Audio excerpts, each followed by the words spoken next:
25 millions d'avortements non sécurisés ont été pratiqués chaque année entre 2010 et 2014, selon l'OMS, l'Organisation mondiale de la santé. Avec un taux de 97%, ces avortements demeurent une des 5 principales causes de mortalité maternelle dans les pays en développement. C'est pourquoi la KPSSR, la Communauté d'action pour la santé sexuelle et reproductive, met en place la coalition internationale de plaidoyer pour la domestication du protocole de Maputo, encore appelée la coalition 25. On a pris le 25 pour dire que dans le monde, il y a 25 millions de femmes qui font des avortements provoqués clandestins. Alors que chaque pays est souverain et a ses lois, ses textes qui régissent par cette matière dans le protocole de Maputo où le Burkina a été ratifié. La coalition 25 regroupe les 3 coalitions de mise en œuvre du projet Résonance en Côte d'Ivoire, en République démocratique du Congo et au Burkina Faso.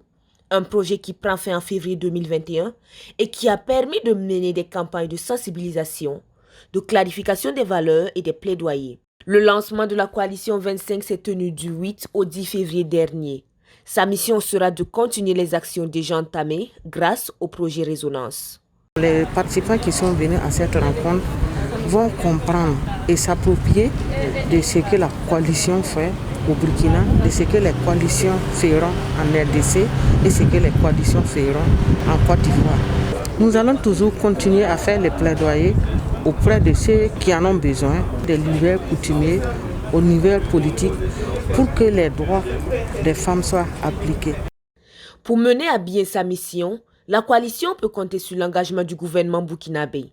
Selon le ministre de la Santé, le respect des droits de la santé sexuelle et reproductive occupe une place importante dans son ministère. C'est un engagement ferme au niveau de nos autorités qui accompagnent l'ensemble des acteurs de la société civile, mais également aussi les organisations non gouvernementales qui sont dans ce domaine, et faire en sorte que nous puissions travailler à faire en sorte qu'il y ait l'accès à des services de santé sexuelle et sécurisés de qualité pour les populations, faire en sorte qu'on puisse répondre à la demande, mais aussi faire en sorte que selon les textes qui encadrent et le droit à l'avortement, on puisse travailler à ce que de façon légale, les cibles puissent en bénéficier. La coalition 25 regroupe les acteurs de la société civile, les organisations non gouvernementales, les leaders politiques et religieux, ainsi que les hommes de médias. Le nouveau défi sera de mutualiser les efforts afin de renforcer les acquis par rapport aux droits en santé sexuelle et reproductive des femmes.